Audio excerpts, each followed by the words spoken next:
Episode की शुरुआत में हमें दिखाया जाता है जहां पर शियुन को आग में फेंक दिया जाता है और ये देखकर नोजी वहां से जाने लगती है। तभी शियुन अचानक से हवा में तैरने लगती है और वहां पर दोंगफैंग की एंट्री होती है और उसके आने से पहले ही सभी सोल्जर्स रेडी हो जाते हैं फाइट करने के लिए, पर उनकी तलवारें सभी धूल बन जाती है। ये देखकर वो बहुत ही ज़्यादा डर जाते हैं और वो लोग भी वहाँ से भागने लगते हैं, पर तभी वो लोग भी धूल बन के हवा में उड़ जाते हैं और तभी हमें दोंगफैंग को दिखाया जाता है। तो शियुन को अपनी पावर्स की वजह से उसके पास लेकर आता है और यहाँ पर हमें दिखाया जाता है कि दोंगफैंग अपने बड़े से रूप के साथ वहाँ पर आया होता है और शियुन उसके सामने बहुत ही ज़्यादा छोटी लग रही होती है, पर वो दोंगफैंग का ये रूप देखकर बहुत ही ज़्यादा डर जाती है। तभी नोजी कहती है कि ये कौन है और फिर वो अपनी सोल्जर सेना से कहती है कि जाओ जाकर इनसे फाइट करो, और वो लोग जैसे ही फाइट करने के लिए आगे बढ़ते हैं तभी दोंगफैंग की जहरीली आंखों से एक वाइब्रेशन निकलता है, जिस वजह से वहाँ पर जितने भी सोल्जर्स होते हैं वो धूल बन के वहीं पे उड़ जाते हैं। नोजी भी दूर खड़ी होती है और उसके पास भी वो वाइब्रेशन पहुंचती है, जिस वजह से वो पीछे खिसक जाती है और साथ ही उसके मुंह से खून निकलने लगता है और ये देखकर वो डर जाती है और सोचती है कि उसे यहाँ से निकल जाना चाहिए क्योंकि उसी में ही इसकी भलाई है। और फिर फाइट खत्म होने के बाद शियुन को दोंगफैंग नीचे लेकर आता है और उससे कहता है कि मेरा मन कर रहा है कि मैं तुम्हें मार डालूं और तुम्हारे सारे हाथ पैर काट के एक समुंदर में बहा दूं, पर मैं ऐसा नहीं कर सकता क्योंकि अब तुम मुझे बिलोंग करती हो, इसलिए अब तुम्हें मेरी साइड ही रहना होगा और अब तुम्हारी हर एक सांस पर मेरा ही हक है। तो ये सुनने के बाद शियुन को लगता है कि शायद ये इतने सालों से उस जगह पर कैद था और उसने पहली बार किसी फेरी को देखा है और हम दोनों के बीच में 2 बार किस भी हो चुकी है, इसलिए शायद ये मेरे प्यार में पड़ गया है और ऐसी पागलों जैसी बातें कर रहा है। तो फिर शियुन उसका हाथ पकड़ती है और उसे कहती है कि थैंक यू मेरी हेल्प करने के लिए, पर मैं तुम्हारे साथ नहीं रह सकती क्योंकि मैं किसी और को पसंद करती हूँ। और फिर वो वहाँ से जाने लगती है। तभी दोंगफैंग उसे रोकता है और उसके सर पर वो शील्ड शाइन करने लगती है, जिसे देखकर शियुन कहती है कि क्या अब तुम मुझे ये कहने वाले हो कि ये शील्ड भी मैं तोड़ दूँ? पर सॉरी, मैं इतनी पावरफुल फेरी नहीं हूँ कि मैं तुम्हारी ये शील्ड तोड़ सकूँ। और वो उसे ये सारी बातें बता ही रही होती है। तभी दोंगफैंग उसकी मैजिक की वजह से शियुन की हकीकत देखता है कि रियल में वो कौन सी फेरी है, और वो देखता है कि वो एक ऑर्चिड फेरी है। ये देखकर वो शियुन से कहता है कि क्या तुम सच में एक ऑर्चिड फेरी हो? तो शियुन कहती है कि तुम ऐसा नहीं कर सकते, तुम किसी की पर्सनल लाइफ को इस तरह नहीं देख सकते। और ये बोलकर वो वहाँ से चली जाती है और साथ में वो उसकी लाइफ रूट ठीक करने की दवाई वहीं पर गिराकर चली जाती है और वो दवाई दोंगफैंग के हाथों में लग जाती है। और फिर हमें नोजी को दिखाया जाता है जो अपने मास्टर के सामने होती है और वो अपने मास्टर को सारी चीज़ें एक्सप्लेन कर रही होती है, पर उसका मास्टर उस पर बहुत ही ज़्यादा गुस्सा होता है कि उसने अपने अपोनेंट को इतना ज़्यादा हल्के में कैसे ले लिया। अब जो वाइब्रेशन दोंगफैंग की आंखों से निकली होती है उसे नोजी के मास्टर ने भी नोटिस कर लिया था, जिस वजह से वो कहते हैं कि वो जो भी बंदा था वो बहुत ही ज़्यादा पावरफुल था। और फिर हमें दोंगफैंग को दिखाया जाता है जहाँ पर वो अपने ड्रैगन से बातें कर रहा होता है। तभी उसकी आंखों में से आंसू निकलने लगते हैं। तभी उसका ड्रैगन उससे कहता है कि मास्टर, आपकी आंखों में से आंसू निकल रहे हैं। दोंगफैंग की आंखों में इससे पहले कभी आंसू नहीं निकले थे, इससे उसका ड्रैगन ये देखकर शॉक हो जाता है। पर यहाँ पर दोंगफैंग को बहुत ही ज़्यादा गुस्सा आ रहा होता है क्योंकि उसे पता होता है कि ये किस वजह से हो रहा है। और फिर वो फिर से कहता है कि स्टूपिड फेरी। और फिर हमें शियुन को दिखाया जाता है जहाँ पर वो ज़ोर ज़ोर से और गला फाड़ कर रो रही होती है क्योंकि उसने अपनी लाइफ रूट ठीक करने की दवाई को खो दिया था और उसके आसपास सभी प्लांट बैठे हुए थे जो अपना रूप चेंज कर सकते थे। और फिर हमें दोंगफैंग को दिखाया जाता है जहाँ पर वो स्वर्ग में एंट्री कर लेता है अपनी इनविजिबल पावर की वजह से। और फिर हमें शियुन को दिखाया जाता है जहाँ पर वो रोते हुए सोने के लिए चली जाती है और उसे ड्रीम आता है जहाँ वो चैंग हैंग से प्रॉमिस करती है कि वो फाउंटेन पैलेस में आकर रहेगी जहाँ पर चैंग हैंग रहता है। पर चैंग हैंग तक पहुँचने से पहले उसे एग्ज़ाम को पास करना था जिस एग्ज़ाम में उसने हिस्सा लिया था। और फिर वो उठती है और कहती है कि मैं चैंग हैंग के पास जाकर ही रहूँगी। और फिर वो प्रैक्टिस करने के लिए उठकर बाहर जाती है जहाँ पर वो दोंगफैंग को देखती है और उससे कहती है कि तुम यहाँ पर कर क्या रहे हो? यह स्वर्ग है, यहाँ पर तुम लोगों का आना मना है और हम दोनों को किसी स्वर्ग के गार्ड ने देख लिया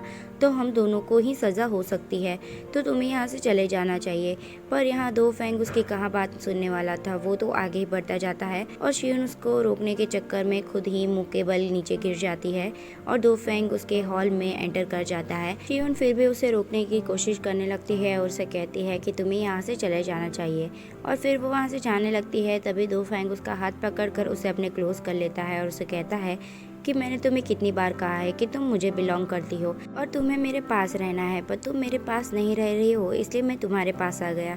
ये सुनने के बाद शियुन उसे धक्का देकर दूर हट जाती है। तभी उसके पास से डेस्टिनी लीव नीचे गिर जाती है जो उसने नोजी के पैलेस में से ली होती है और दो फैंग उस लीव को ले लेता है शियुन के उठाने से पहले और वो उस डेस्टिनी लीव को ध्यान से देखने लगता है। पर शियुन उससे कहती है कि तुम इस तरह किसी की डेस्टिनी नहीं पढ़ सकते और वो उसकी आंखों पर हाथ रख देती है, जिससे परेशान होकर दो फैंग अपनी एक चुटकी बजाता है और शियुन गायब होकर हॉल के बाहर सीधा पहुंच जाती है। और यहाँ दो फैंग उस डेस्टिनी लीव को देखने लगता है और उसे थोड़े फ्लैशबैक दिखते हैं और उसे पता चलता है कि ये लीव उसी औरत की है जिसको हमने प्रीवियस पार्ट में देखा था। दो फैंग उस औरत के बारे में और ज्यादा जानने के लिए उसे और ज्यादा ध्यान से पढ़ने लगता है। पर तभी वहाँ पर शियुन आ जाती है। वो अपनी पावर्स की मदद से डेस्टिनी लीव को दो फैंग से छीनने की कोशिश करने लगती है और यहाँ दोनों ही अपने पावर्स का इस्तेमाल करने लगते हैं, जिस वजह से वो डेस्टिनी लीव जल जाती है और यहाँ पर शियुन शॉक में चली जाती है। पर दो फैंग को शियुन के ऊपर बहुत ही ज़्यादा गुस्सा आ जाता है और वो गुस्से में शियुन को घूरने लगता है और फिर हमें चैंग हैंग को दिखाया जाता है जिसने शियुन से लिया हुआ ऑर्चिड फ्लावर उसके एक बक्से में रखा हुआ होता है और वो शियुन को याद करता है। और फिर हमें फ्लैशबैक में दिखाया जाता है जहाँ बहुत साल पहले वो एक वॉर लड़कर आया था और वो बहुत ही ज़्यादा जख्मी हो गया था और उसकी चलने की भी हालत नहीं थी। पर तभी वहाँ पर शियुन आई और उसकी हेल्प की थी। तब से वो शियुन को पसंद करता है, पर उसने आज तक शियुन को कुछ बताया नहीं था। तभी वहाँ पर एक सोल्जर आता है और वो चैंग हैंग से कहता है कि जहाँ पर हमने डेविल को कैद किया था उसके आसपास के पहरेदार बहुत ही ज़्यादा कम हो चुके हैं। तो चैंग हैंग उससे कहता है कि वहाँ के पहरे कम नहीं होने चाहिए, वहाँ पर निगरानी रखी ही जाए। और फिर हमें शियुन को दिखाया जाता है जहाँ पर दो फैंग ने उसे हवा में लटकाया हुआ था और वो शियुन को थोड़ा नीचे लाकर उससे कहता है कि अगर तुमने वो डेस्टिनी लीव मुझे ठीक करके नहीं दी तो फिर मैं तुम्हारे जो ग्रीन हाउस है, जो पेड़ पौधे हैं, मैं उसे डिस्ट्रॉय कर दूंगा। तो शियुन उसे कहती है कि प्लीज़ ऐसा मत करो, वो मैंने उन पेड़ पौधों को अपने बच्चों की तरह पाला है, इसलिए मैं तुम्हारी डेस्टिनी लीव को ठीक करने में हेल्प करूँगी। तभी वहाँ पर चैंग हैंग आ जाता है जो शियुन के घर के बाहर खड़ा होता है और वो डोर बेल बजाता है, पर शियुन बाहर नहीं आती, इसलिए वो खुद ही शियुन के घर में चला जाता है जहाँ पर उसे कोई भी नहीं दिखता। तभी वहाँ पर शियुन का एक पौधा यानी एक लड़की आती है जो चैंग हैंग से कहती है कि शियुन यहाँ पर नहीं है और वो उसे इशारों में समझाने की कोशिश करती है कि शियुन अंदर ही है, पर चैंग हैंग उसके इशारे नहीं समझ पाता और वो वहाँ से चला जाता है।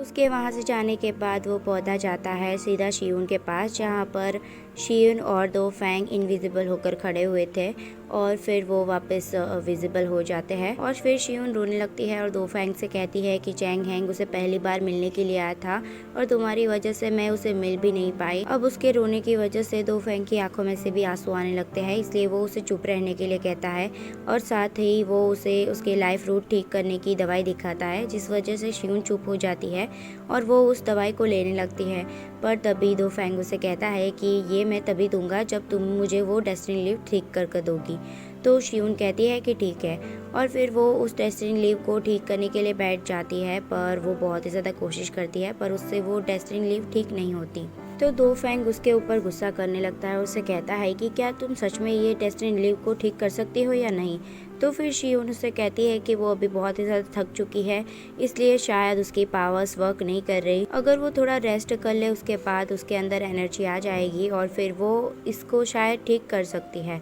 तो ये सुनकर दो फैंग पहले तो उसे मना करता है पर आखिर में वो कहता है कि ठीक है और फिर शियुन उसे उसके मास्टर का रूम दिखाती है और कहती है कि तुम यहीं पर सो जाओ। तो दो फैंग उसे कहता है कि क्या तुम यहीं पर सोने वाली हो। तो शियुन कहती है कि नहीं, मैं दूसरे रूम में सोऊंगी। तो दो फैंग उसे कहता है कि मैं तुम्हारे साथ सोऊंगा। ये सुनकर शियुन थोड़ा शॉक हो जाती है और उसे कहती है कि तुम मेरे साथ नहीं सो सकते। तो दो फैंग उसे कहता है कि मैंने तुम्हें कितनी बार कहा है कि तुम मुझे बिलोंग करती हो, इसलिए मुझे तुम्हारे साथ रहना होगा और तुम्हें प्रोटेक्ट करना होगा। तो शियून कहती है कि हाँ, मैं समझती हूँ तुम्हारे दिल में मेरे लिए फीलिंग्स है, पर मेरे दिल में तुम्हारे लिए कोई भी फीलिंग्स नहीं है और मैं चैंग हैंग को पसंद करती हूँ, इसलिए मैं तुम्हारे साथ नहीं सो सकती और ना ही तुम्हारे साथ रह सकती हूँ। तो दो फैंग उसे कहता है कि मैं तुम्हें जो समझाना चाह रहा हूँ वो इस चीज़ से अलग चीज़ है, पर शियून उसकी बात नहीं सुनती और फिर वो वहाँ से चली जाती है और ये कहती है कि मैं तुमसे प्यार नहीं करती और मैं तुम्हें पसंद नहीं करती, मैं किसी और को पसंद करती हूँ।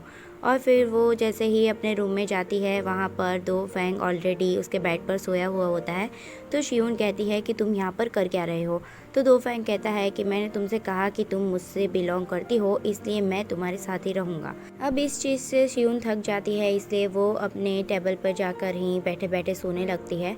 और यहाँ दो फैंग भी जग रहा होता है और यहाँ शियून का सर टेबल से टकरा जाता है और इस चीज़ का दर्द दो फैंग को भी होता है और यहाँ शियून फिर आसपास देखने लगती है और फिर दो फैंग से प्यार से कहती है कि अगर तुम यहाँ से नहीं गए तो फिर मैं सोऊंगी कैसे, और अगर मैं सो नहीं पाई तो फिर कल मैं उस डेस्टिनी लीव को ठीक कैसे करूँगी। तो यहाँ पर दो फैंग उसकी बात मान लेता है और फिर वो कहता है कि ठीक है, मैं सुबह आऊँगा, और फिर वो वहाँ से चला जाता है और फिर शियून जल्दी से अपने बेड पर जाकर सो जाती है। तब भी वहाँ पर चैंग हैंग के सोल्जर आ जाते हैं और शियून को पकड़कर बाहर ले जाते हैं और शियून को अपने घुटनों पर बिठा देते हैं और शियून अपने पास में देखती है कि वहाँ पर दो फैंग भी बंधा हुआ है और यहाँ चैंग हैंग शियून से कहता है कि तुम एक डेविल को अपने घर में पनाह कैसे देख सकती हो, और स्वर्ग में डेविल की कोई जगह नहीं है, इसलिए अब तुमने ये अपराध किया है तो मैं तुम्हें इस चीज़ की सज़ा दूंगा। तो अब आगे क्या होगा हमें इसके नेक्स्ट पार्ट में ही पता चलेगा। तो तब तक के लिए thanks for watching, stay healthy and bye bye.